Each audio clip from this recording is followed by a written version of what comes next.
네, 여러분 반갑습니다. 오늘은 시편 56편에 대해서 말씀을 전하도록 하겠습니다. 여러분, 이 시편의 저자는 다윗이고요. 그리고 그 다윗이 지금 현재 자신의 존재, 자신의 생명이 대적 가운데 노출되고 위태한 상황 가운데 기록한 시편으로 볼 수 있습니다. 여러분, 본문을 보시면 다윗의 상황을 보니까 어떤 상황입니까? 이 시편은 많은 학자들이 두 가지의 상황을 대비하면서 이 시편을 설명하고 있는데요. 먼저는 다윗이 위기 가운데 자신의 생명을 살리기 위해서 참 멋이 없는 행동을 하게 됩니다. 어떤 행동이냐면 블레셋 혹은 가드라고 하는 지역에 아기스라고 하는 왕, 그 왕 앞에서 침을 흘리며 미친 척을 하고 있는 상황. 여러분, 이때 당시 다윗이 했던 행동이 사무엘상 21장에 나와 있죠. 제가 읽어드리겠습니다. 다윗이 이 말을 그의 마음에 두고 가드왕 아기스를 심히 두려워하여 그들 앞에서 그의 행동을 변하여 미친 채하고 대문장에 그적거리며 침을 수염에 흘리매. 여러분, 한때는 다윗이 이스라엘 백성으로부터 어떤 칭송을 받았던 사람이었습니까? 사울이 죽인 자는 천천히요, 다윗은 만만히로다. 이 대단한 칭송을 받던 사람이 이제는 본인의 목숨을 구하기 위해서 미친 채하고 대문짝에 그적거리며 침을 수염에 흘릴 수밖에 없는 상황, 그런 상황이 되어 버린 것입니다. 너무나 비참한 상황이라는 것이죠. 여러분, 이런 행동을 한 이후에 다윗의 마음, 결국 어떤 마음이었을까요? 이방 왕으로부터 미치광이의 대접을 받게 됩니다. 아기스의 말입니다. 14절, 이 사람이 미치광이로다. 어찌하여 그를 내게로 데려왔느냐. 여러분, 미치광이의 대접을 받으며 다윗은 결국 목숨을 건져냅니다. 그러나 여러분, 이런 행동을 한 이후에 다윗의 정서와 마음은 어떠했을까? 라는 생각을 해본다면 여러분, 어떤 마음이 들었을까요? 한마디로 저라면 정말 비참했을 것입니다. 비루한 마음이 들었을 것입니다. 여러분, 다윗의 상황은 이렇게 매 순간 매번 그렇게 힘든 삶을 살아갈 수밖에 없는 상황에 던져지게 되었습니다. 비참한 상황들, 힘들어도 너무나 힘든 상황들, 사울이 자신을 죽이려고 하고 미친 척을 해야만 살아갈 수밖에 없는 그런 상황들을 경험하면서 다윗의 신앙과 다윗의 마음은 어떠한 생각이 들었겠습니까? 하나님이 왜 나의 인생을 이렇게밖에 인도하실 수밖에 없을까? 하나님, 도대체 나의 삶은 왜 이렇게 힘들 수밖에 없는 것입니까? 라는 탄식에 빠져 있을 수도 있었을 것입니다.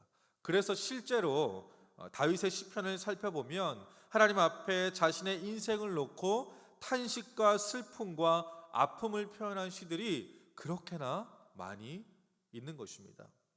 여러분, 우리의 삶도 마찬가지인 것 같습니다. 힘들어도 너무나 힘든 상황들, 어려워도 너무나 어려운 상황들, 하나님, 왜 나의 인생을 이렇게 인도하실 수밖에 없을까? 하나님, 도대체 왜 나의 삶은 이렇게 힘들 수밖에 없는 것입니까?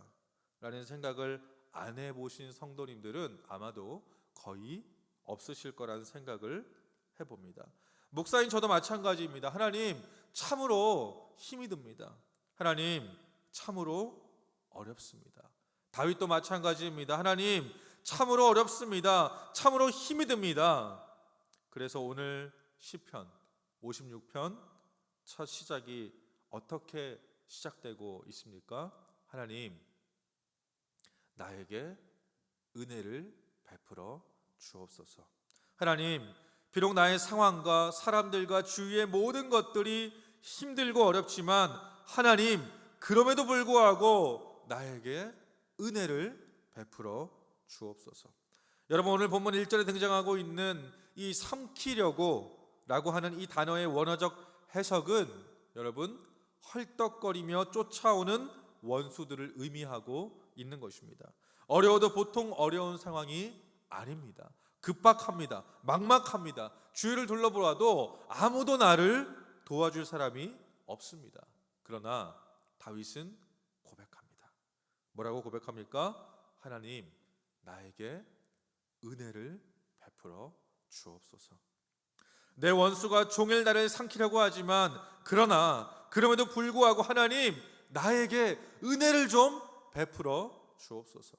여러분, 다윗의 상황은 너무나 힘들고 어려웠지만 그럼에도 불구하고 다윗은 한 가지 사실을 알고 있었다는 것입니다. 무엇입니까?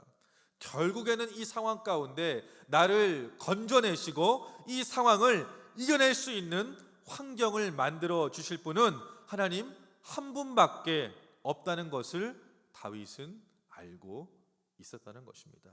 그래서 많은 학자들이 이 시편의 가장 주된 내용은 무엇이냐라고 말을 할 때에 어떤 부분들을 말하고 있냐면 바로 이 시편은 하나님을 향한 신실한 다윗의 신앙 고백이다 라고 말을 하고 있는 것입니다. 여러분, 다윗의 신앙 고백, 오늘 본문 가운데 어디에서 찾아볼 수 있겠습니까? 같은 문장이 지금 반복해서 오늘 본문 3절과 4절 그리고 10절과 11절에 동시에 나타나고 있지 않습니까? 제가 3절과 4절을 읽어드리겠습니다. 내가 두려워하는 날에는 내가 주를 의지하리이다. 내가 하나님을 의지하고 그 말씀을 찬송하올지라. 내가 하나님을 의지하였은즉 두려워하지 아니하리니 혈육을 가진 사람이 내게 어찌하리이까.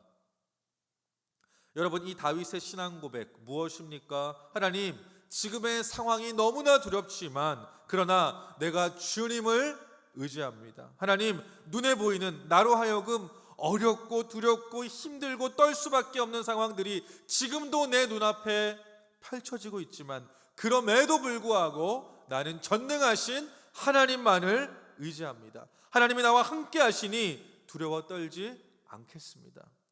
여러분, 다윗은요, 자신에게 던져진 두려움을 하나님을 의지하는 신앙으로 극복하고 자신에게 달려오는 원수들, 대적들을 하나님을 의지하는 신앙으로 극복하고 있는 다윗의 신앙의 모습을 오늘 본문을 통해서 확인할 수 있다는 것입니다. 여러분, 그런 신앙의 사람을 하나님이 어찌 모르는 척 하실 수 있겠습니까? 여러분, 요즘 참 힘들고 어렵습니다. 정서적으로 혹은 재정적으로 그리고 신앙적으로 참으로 어려움에 빠질 수 있는 시기인 것 같습니다.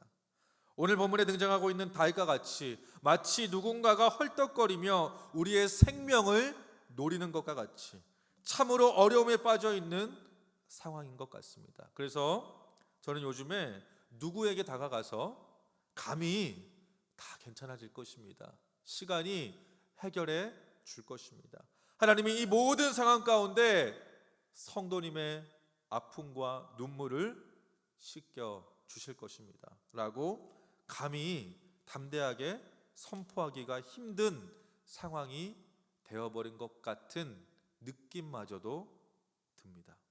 그러나 그것은 느낌이죠. 그러나 여러분, 성경은 그러한 상황일지라도 그럼에도 불구하고 성도라면 하나님을 굳게 붙잡으라고 말씀하고 있습니다. 여러분, 오늘 이 짧은 본문 가운데에서도 그렇게 힘든 상황 가운데 다윗이 하나님을 의지하겠습니다, 하나님만을 바라보겠습니다, 그의 말씀을 찬양하겠습니다, 하나님 은혜를 베풀어 주옵소서 라는 단어가 10번 이상 등장하고 있습니다. 여러분, 어렵고 힘든 상황 가운데서라도 오늘 본문에 등장하고 있는 다윗과 같이 하나님이여 내게 은혜를 베푸소서, 하나님, 내가 하나님을 의지하며 하나님의 말씀을 찬송하며 나아갑니다, 하나님만이 내 인생의 구원자 되십니다 라고 고백할 수 있는 그런 신앙의 사람들이 우리 모두가 되기를 이 시간 주님의 이름으로 축원드립니다. 여러분, 하나님은 어떤 자들에게 하나님의 마음이 간다라고 성경은 기록하고 있습니까? 역대하 16장 9절의 말씀을 제가 읽어드립니다. 여호와의 눈은 온 땅을 두루 감찰하사 전심으로 자기에게 향하는 자들을 위하여 능력을 베푸시나니. 여러분, 여기에서 전심이라는 것은 원어적으로 보면 마음을 의미하고 있는 단어입니다. 여러분, 하나님을 향한 그 간절한 마음, 그것이 우리의 신앙 자체 아니겠습니까? 그 신앙이 하나님에게로 향하여 있는 자들에게는 무엇을 베푸신다고요? 능력을 베푸시나니. 하나님께서 그의 인생을 붙잡아 주신다는 것입니다. 여러분, 오늘 본문에 등장하고 있는 다윗도 이 사실을 분명하고도 명확하게 알고 있었기 때문에 고난과 슬픔과 아픔 가운데 있다 하더라도 자신의 마음과 신앙을 하나님께로 향하여 있는 것 아니겠습니까? 여러분, 다른 그 어떤 무엇보다도 하나님께 붙잡힌 바 된 인생이 우리의 모든 것 가운데 가장 복된 길이라는 사실을 여러분 반드시 믿으시길 바랍니다. 바울도 로마서 8장 31절에서 이렇게 고백하고 있습니다. 그런즉 이 일에 대하여 우리가 무슨 말 하리요? 만일 하나님이 우리를 위하시면 누가 우리를 대적하리요? 여러분, 하나님이 우리를 위하시면 누가 우리를 대적하리요? 바울의 신앙이죠. 연이어 바울은 38절과 39절에서도 이렇게 고백하고 있습니다. 내가 확신하노니 사망이나 생명이나 천사들이나 권세자들이나 현재일이나 장래일이나 능력이나 높음이나 깊음이나 다른 어떤 피조물이라도 우리를 우리 주 그리스도 예수 안에 있는 하나님의 사랑에서 끊을 수 없으리라. 아멘. 여러분, 이러한 하나님이 우리와 함께 하십니다. 하나님이 우리의 인생을 붙잡아 주십니다. 그 하나님을 붙드시고 우리에게 주어진 하루하루의 일상들을 믿음으로 극복하고 능력을 베풀어 주실 하나님을 기대하고 소망하며 살아갈 수 있는, 그리하여 하나님의 능력을 실제로 경험하는 우리 혜성의 모든 가족들이 되시기를 이 시간 주님의 이름으로 축원드립니다. 기도하겠습니다. 하나님, 하나님의 사랑이 우리를 온전히 붙잡고 있음을 고백합니다. 하나님, 예수 그리스도를 통하여 우리에게 모든 사랑을 부어주신 그 신실하신 하나님을 다시 한번 묵상하며 나아갑니다. 하나님, 참으로 힘들고 어려운 이때에 우리가 의지할 것 무엇이 있겠습니까? 우리에게 생명을 주신 하나님, 우리에게 은혜를 베풀어 주옵소서. 그 은혜로 말미암아 우리가 다시 살아나게 하시고, 그 은혜로 말미암아 우리의 신앙이 회복되며, 그 은혜로 말미암아 포기하지 아니하시는 하나님의 사랑을 더 깊이 누릴 수 있는 우리 모두가 되게 하여 주시옵소서. 모든 것 주님께 맡겨오며 살아계신 우리 주 예수 그리스도의 이름으로 기도드립니다. 아멘.